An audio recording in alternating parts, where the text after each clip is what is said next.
Okay, so I'm not seeing a whole lot of progress on this week's assignments, and not what I would desire progress on last week's.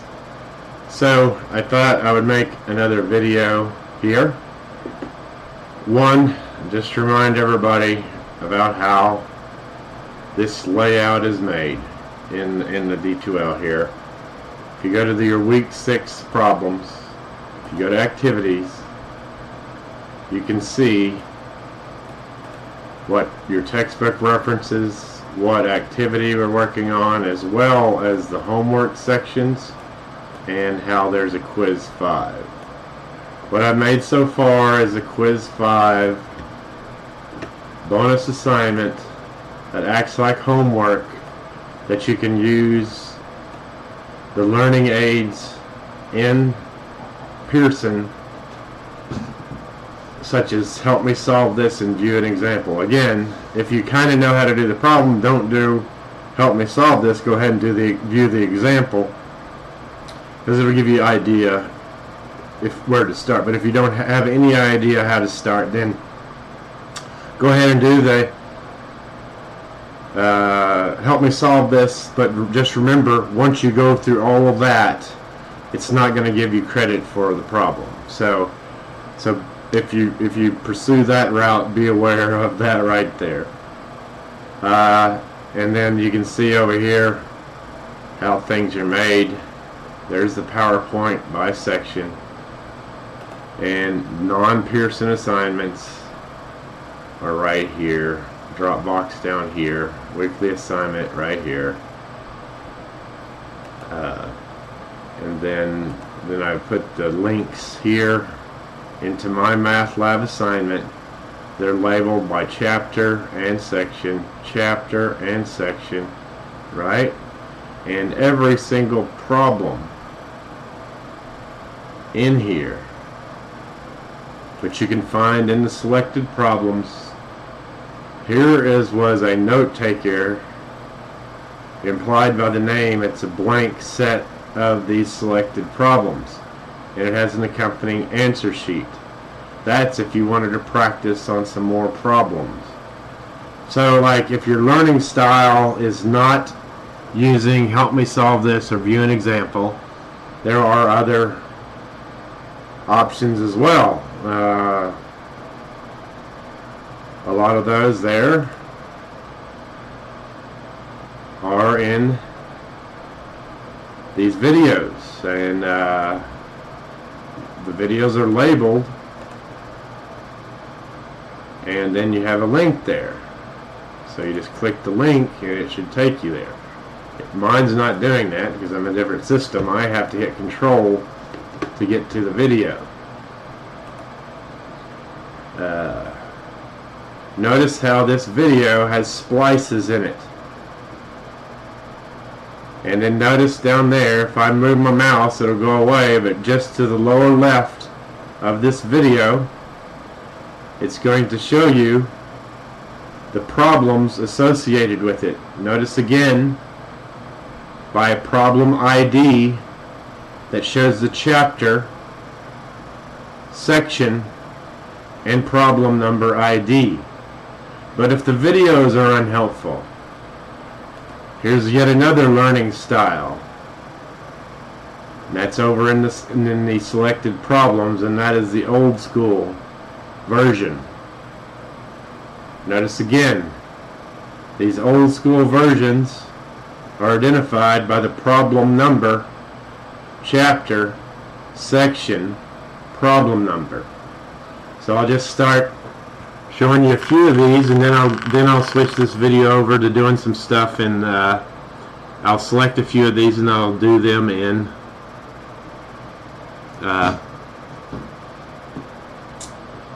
the Pearson homework. So notice a big thing, a few key ideas. Notice that we're given a capital N, which is actually the sample size, which they should have coded as lowercase n, because capital N is the population. And then when it says 677 out of 1,030, that ratio is your p hat. The ratio is the p hat because it's based on a pole. So this is good when we start talking about the CLT here, the Central Limit Theorem. There's going to be a differentiation between these variable assignments, and that's what I've been emphasizing, is to code the way it is in later chapters so you're not completely confused. And here's another example. It says sample P. That is that ratio, and that is p hat. Notice this 95% confidence interval. That's what the CI means. And the CLT means the Central Limit Theorem. Remember, there are requirements for the Central Limit Theorem, and you do need to check those individually as a calculation, because later on in some of these problems it's going to ask you which specific conditions are met, right?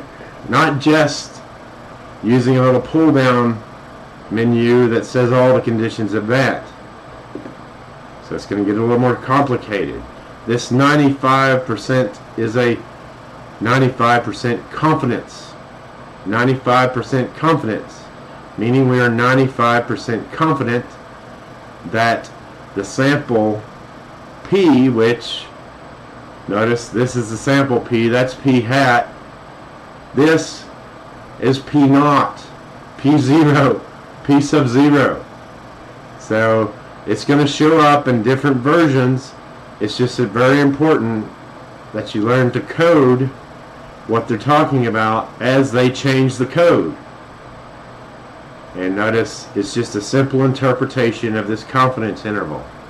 They just turned it into a percentage. So one thing about MyMathLab, always pay very close attention to when it has a percentage over there, because these are in proportion. These are proportions. It wants a percentage.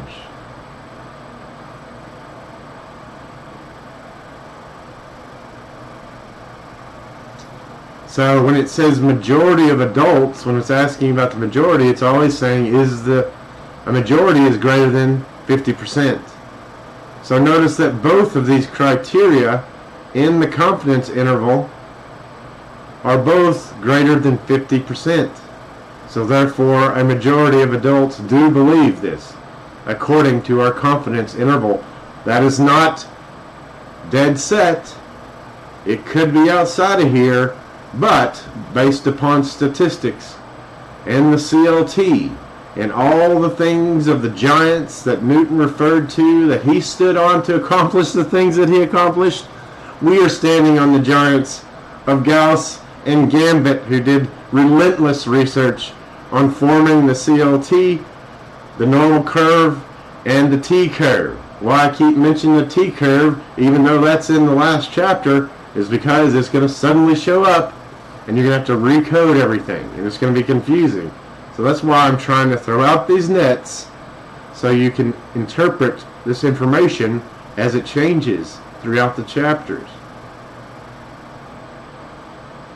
And it's plausible because the interval contains values over 50%, and then you can start to see, once again, your ID number in the handwritten notes. And I was doing this in a rush because I didn't see the homework assignments the last time I taught this class until these homework assignments are designated. I didn't make those. What I have made are the bonus assignments. I went out of my way to convert the quiz into a homework so you could use the help me solve this and view an example and practice for these quizzes. And it doesn't hurt to do it. If you get one right, that's at least one bonus point. If you're just confused about one and you want to practice on one, look to the ID number and go practice that. Look to if you're looking at the videos, look to the timestamps. Move your mouse down there on on the progress bar on the YouTube, and you will see a timestamp by ID number. The videos are my accommodation for only having 3 hours of class time. It used to be 4. 4 wasn't enough for stats 1. So in a logical sense, 3 is obviously not enough either. So I'm accommodating for this through these other resources. The selected problems, the videos, and the practice tests and bonus assignments.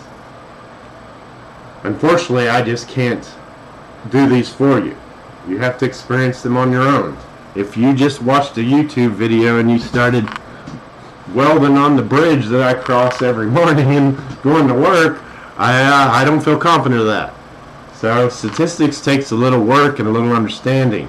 It's different than any their last math class was college algebra. College algebra fits pretty good into the evening course of 3 hours, but it's a struggle. But stats is a massive amount of information, right? And like I said, weeks 1 through 4 are basically a year of high school statistics. So if you didn't have that, or maybe you haven't had it in a while, it's going to take some work. It's going to take some work on your part to catch up and get this. And I know everybody's trying really hard. I understand that. I just want to emphasize that this class is about to get very, very difficult. So the key is the ID numbers. This is something I've emphasized from the very beginning. The problem ID numbers, using your resources. Okay? Again, we got a confidence interval here, more confidence intervals. And basically, like I said, like I said in that general feedback that I just gave to everybody in that week 5, is that this is about to get very, very complicated, and we're going to move away from simple arithmetic to making a interpretation based upon the CLT and those giants whose shoulders we have stood on, Gauss and Gavitt. Gavitt was the Guinness Brewery guy, by the way. Gauss was just this really smart guy that did a lot of things in mathematics. Let's scroll up, looking again. Confidence interval in an old school way. So you're going to be making these interpretations. Notice you're going to be doing some calculations, and then you're going to have to make a conclusion based upon the guidance of the CLT and Gauss's guidance on the normal curve, and eventually Gambitt's guidance on the T-curve. So what I'm suggesting is you use the Desmos. And by the way, there might be errors in here, like I said, because I did it the last time I taught this class. I wasn't able to see the required assignments and the required problem sets for probably about the same time y'all saw. So anyway, notice how I'm coding in Desmos, and I do suggest you start using the Desmos.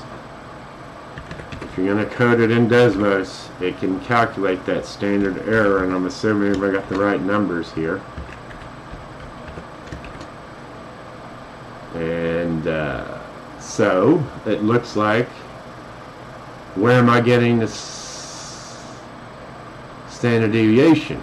Or sorry, these numbers. So notice that we are not given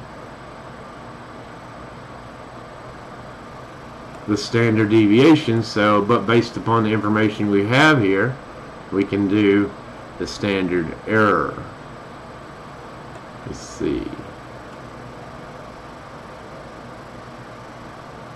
So we would put, and then I was suggesting that you do identify what your sample size is by a lowercase n, and notice that it's 1400.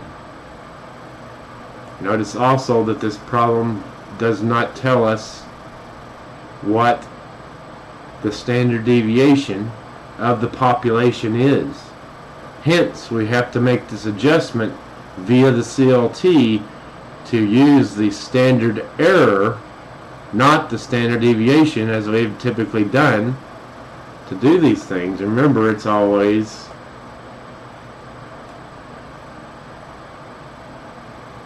in this case we're going to be using p hat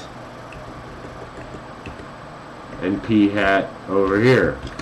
Alright, over n.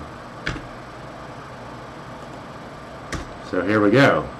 What is p hat? P hat is the sample proportion. So notice that it doesn't tell us how many successes we have out of the 1400 sampled. That's another thing. That's how StatCrunch codes p hat. It codes it as the number of observations. Nope, see, I keep reverting back to the way it was coded before. It's the number of successes. Remember we talked about that when we were talking about the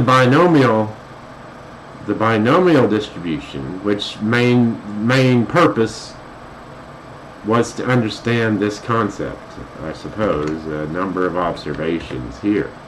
That's how it's coded. But notice we don't have the number of successes.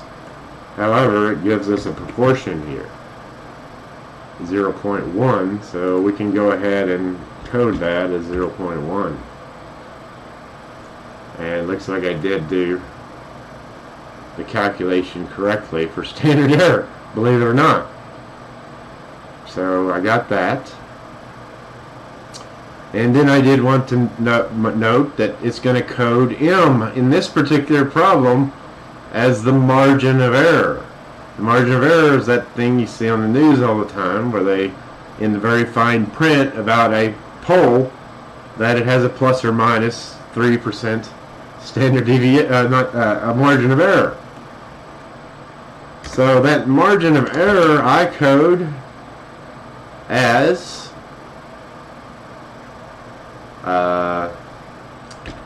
the z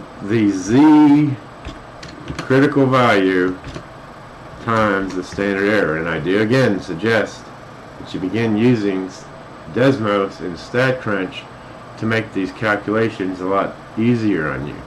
It's worth the time to learn it, because this class is about to get very difficult. But what do we need?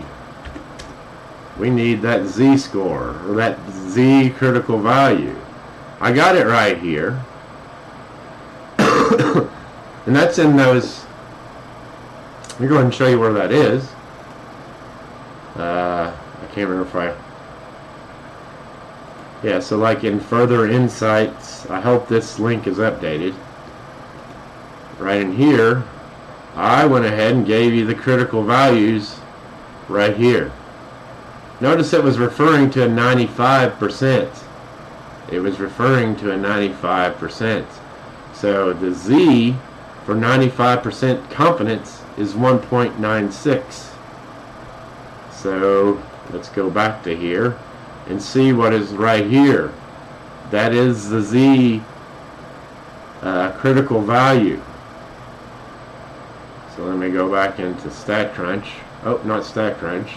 By the way, you should need to also get, it's worth the time to learn StatCrunch, because this class is about to get very, very difficult, and you don't want to be draining your brain power on arithmetic. You want to focus in on these bigger conclusions based upon the CLT, not get caught up on calculations. So let's let me find Desmos again. So I'm going to go ahead and code Z as 1.96 for a confidence interval.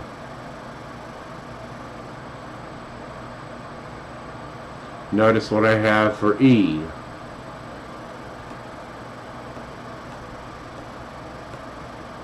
Notice what I have here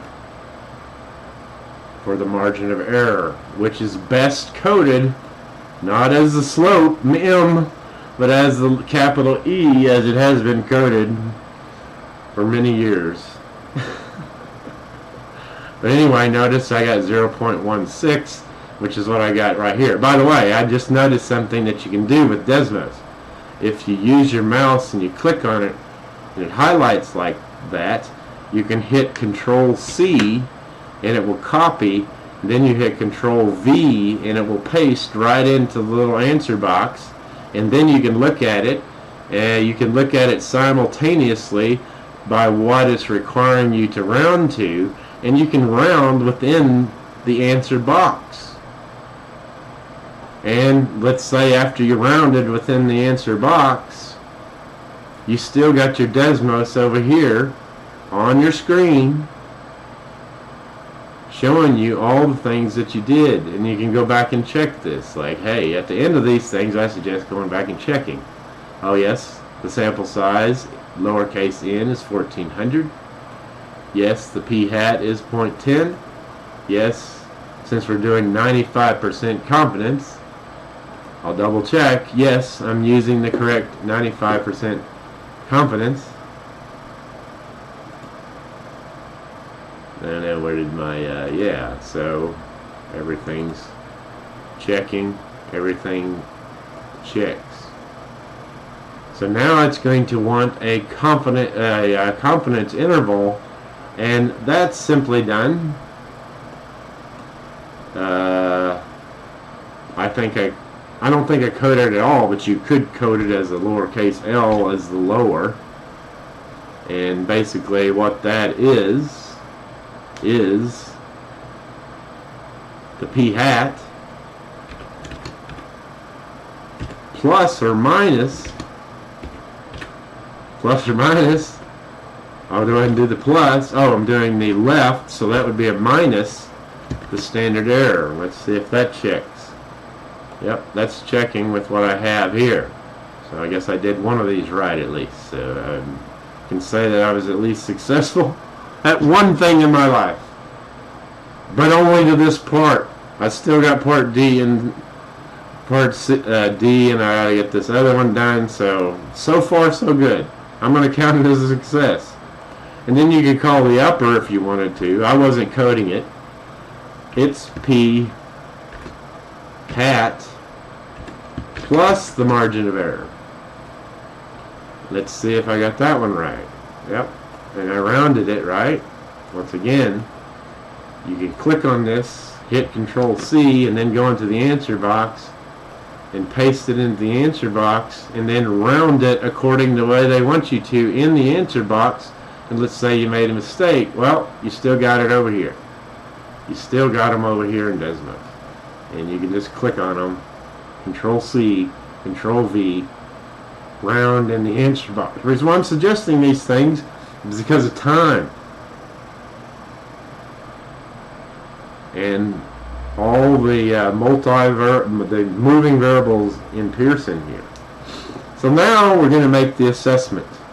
According to a government agency, 9.2% of all people in the country aged 20 or over have this particular disease.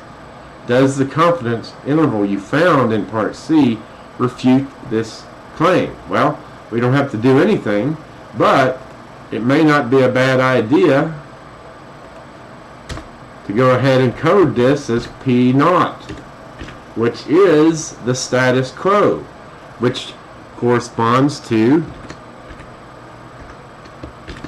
the null hypothesis in where we're heading with hypothesis testing, which you might see is coded as HT in the textbook. But nevertheless, our P naught is the status quo. Oop. Is the status quo. Okay, there we go. There we go. Is the status quo, which is like weird. Hey, we don't know. Well, the best we can know is what a government agency declared, and we got to assume that they're using the proper methods in a census, or at least proper CLT methods, and a large sample to come to that conclusion. So notice that since this value is within our confidence interval, right, 8.4%, in between 8.4 and 11.6, 9.2 falls within that confidence interval. So it is contained in the interval of the proportion. So this does support our claim on the confidence interval. Alright? So let me just look ahead and try to get into some of these others here. Now we're getting into hypotheses. And the way I've found an easy way to do that on my screen as a quick time saver, which is a time saver I'm recommending as you're working through tons and tons and tons of homework problems.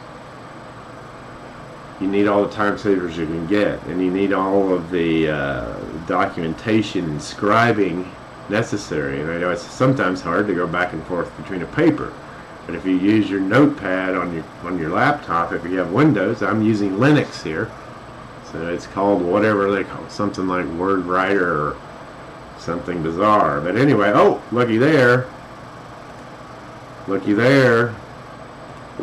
I just recoded what the sample size was. In trials is the same thing as sample size. So since I've already got this in Desmos set up for these problems, all I got to do is change in, and everything else is going to adjust depending on what the question asks me. And then notice this time it doesn't just give us a p-hat, it gives us a number of observations, which is right here, or number of successes, sorry. Number of successes, this is the number of observations. Another code, another coding used in StatCrunch that you need to get familiar with, because this class is about to get very, very difficult, and you don't want to be wasting your time doing simple arithmetic, because you're going to be asked to make major conclusions. So anyway, you can do that by putting that over lowercase n, which is your sample size, which we have coded as 50. Alright? And then remember, it's the number of observations, no, the number of successes, sorry, which was 31. And I usually don't assign that a variable because I want to look at it. I like to look at what my p-hat is. Notice that we haven't been given a p-naught yet.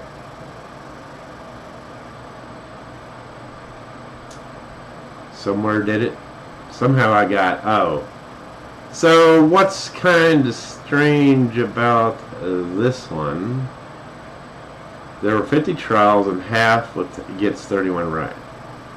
My friend is tested to see whether he can. So I guess we got to think, okay, he's testing it. Normally we would be given a p-naught different from the p-hat, but when you don't have it, it is acceptable to sometimes use p-hat in your calculations, unless it it didn't. And oh, there's the p-naught. He's testing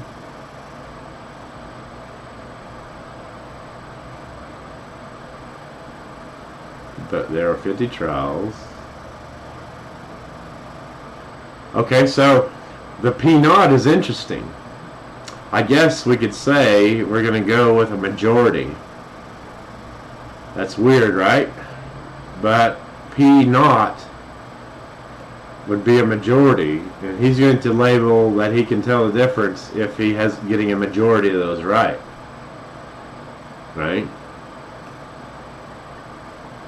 I would put that a little closer to 70, but this is evidently how he's decided to code it. So, like, yeah, it's not written up here, but if you look at the answers,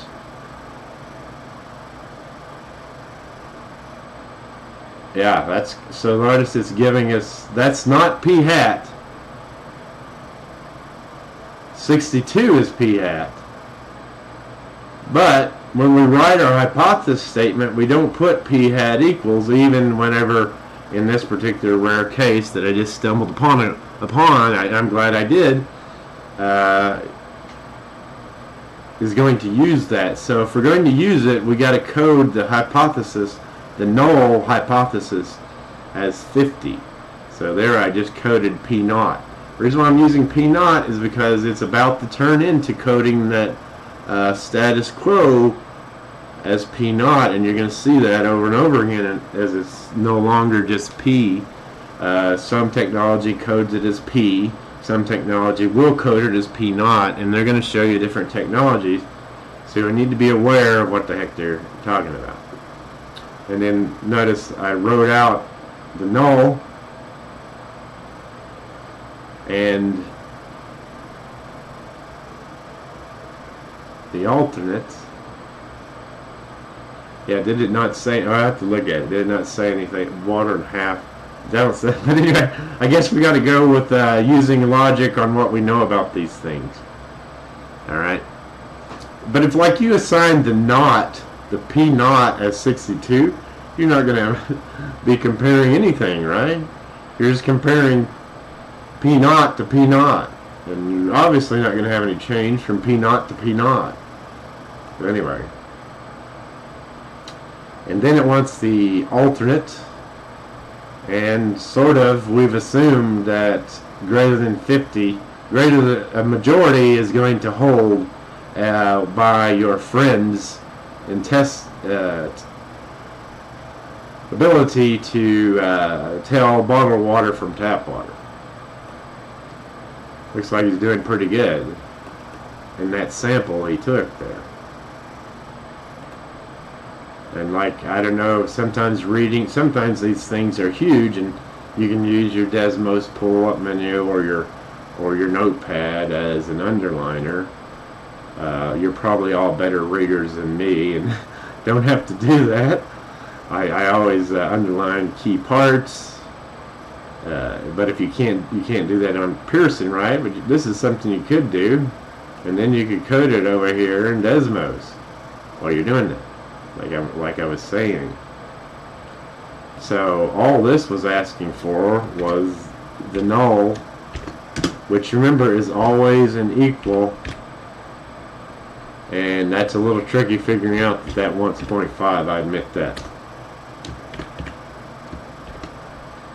And then greater than the p naught, not greater than the p hat. Remember, and also this is a right-tailed test. I think it'll be a good improvement for me to go to StatCrunch at this point as a learning thing, even though it doesn't ask for that. Notice the ID number down here, by the way. Chapter 8, Section 1, problem number 6. That should match exactly what you see in your quiz. I think that one's in the quiz. It's also in the final, I believe. But anyway, let's look at a right-tailed test using StatCrunch. So if we're going to do a hypothesis test, let me see. So we've got to remember, we got to learn how to code into StatCrunch because it's different than the other tools we're using. In the textbook, it's different. I think the textbook has a few StatCrunch examples in there, and that might clarify that. But anyway, I go to proportion stats. We are always dealing with one sample in this class. There's a two sample, which really is going to compare not just a standard p-hat, but another parameter, which is chapter 10 of this textbook, I believe. It may be 11. I think 10 is chi-squared, and then 11 gets into the comparing two parameters thing. But anyway, if it was with data, it would have had one of these little boxes things up here that you could click on and select open in StatCrunch. But since it doesn't have that, we've got to manually enter the data. So go over here to stat, proportion stats, one sample. I'm hoping this is where it is, but you choose with summary. Yep, this is where it is. And notice you can do either a confidence interval based upon the standard walled. You always want to have that set on standard walled to match with the textbook. Okay, so remember I was saying that number of successes is how many people got, or whatever people answered the success of the criteria. And then remember, we just coded what n was over here in Desmos, and even we could look back at the problem, but we coded what the sample size was over here, and it was 50. And one thing I like to do, and I suggest you do that, is show the critical value. Now, you've got a code in your mind that the critical value is the z-stat, formerly known as the z-score. It's basically the same thing, only set up slightly different. Especially when we're using the CLT, because we would be dividing by the standard error, not the standard deviation, which we did in z-score calculations previously. So all that, as I keep emphasizing, was a basis for what we're going to do in these last few weeks, which is much, much more challenging, I think. Maybe it'll be easy for you. I hope so. I'm just not seeing much progress on the homework here. Maybe everybody's waiting for feedback on the assignment and on the weekly assignment, and I did put that. Even those of you who didn't submit it, I gave you a good starting, a good jump on completing that assignment, because you need to do that quickly, because you're going to fall behind. You're going to fall behind. But notice this was about a hypothesis test, and it was the P0, which StatCrunch, now I'm seeing, codes it as P. I thought so. And that is the 50, and then this has a toggle. Notice that that StatCrunch does not give you any other option for the null other than the equal sign. It gives you alternates for the alternate hypothesis.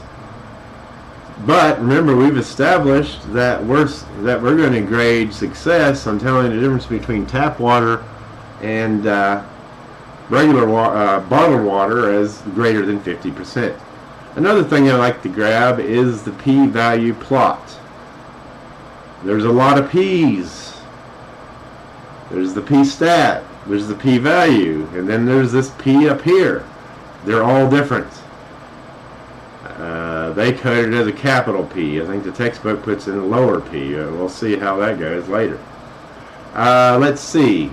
It didn't give us a level of significance because it didn't ask us to go through with a trial. I'm just approaching this problem in a basic way here. And I'm going to go ahead and end this video. I'll probably make two. I'll make the old school version, and then I'll make a more new school.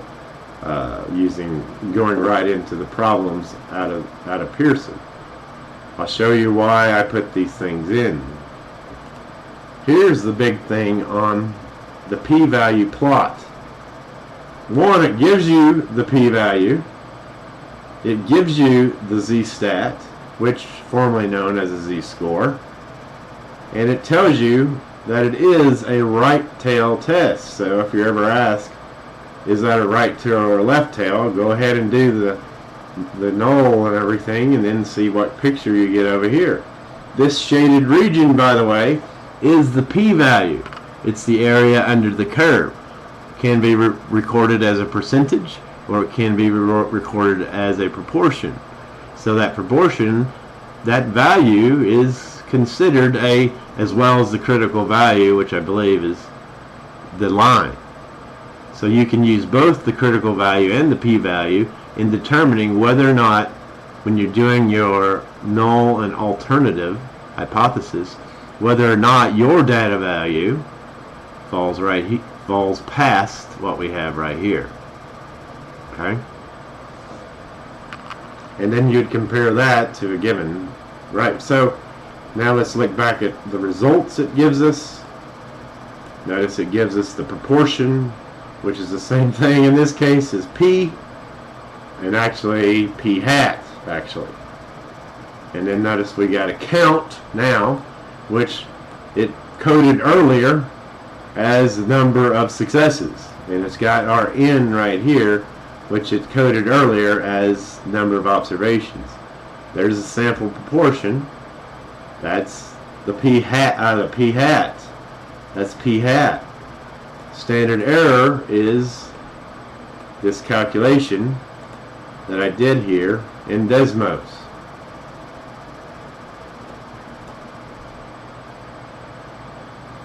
Which I guess I didn't update somehow. Well, I did a 95 or something, but I don't think I put in. We didn't designate a z-score, but anyway, it's around in there. Let me see what I got for P at 31 over N. Oh, I think I used. No, let's see. Let's make sure we get this all coded. Square root P hat over. Interesting.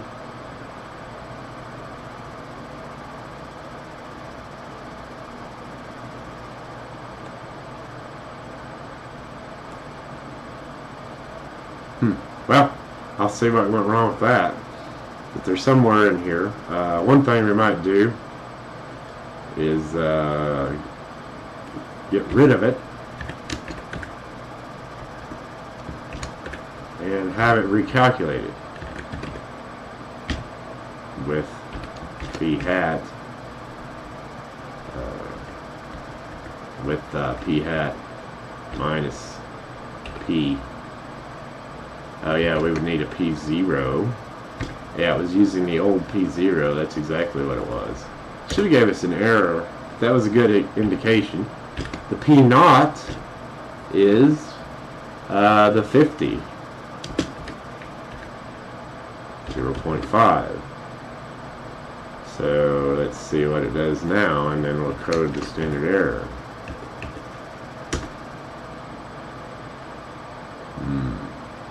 Let's see.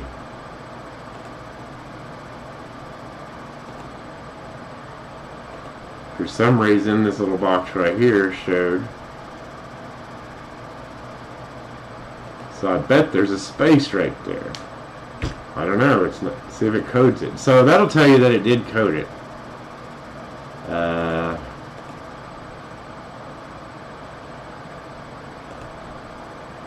That is an implicit equation, so we'll try to do it again here if it didn't recode from one problem to the other.